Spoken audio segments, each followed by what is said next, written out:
His courage is rewarded with the help he needs.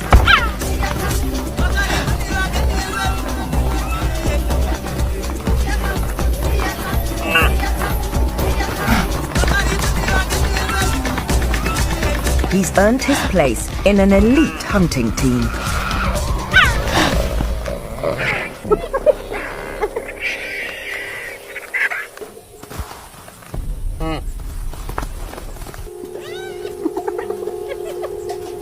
Against such strength, even Team Cheetah is struggling.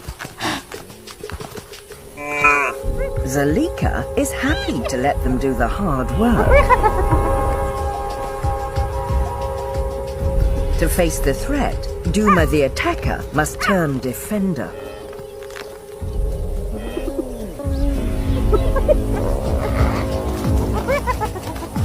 But Zalika makes a fearsome opponent. And she's not alone.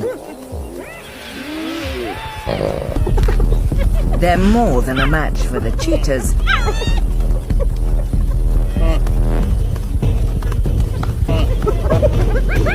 This time, the only winner is the wildebeest. The losers are many.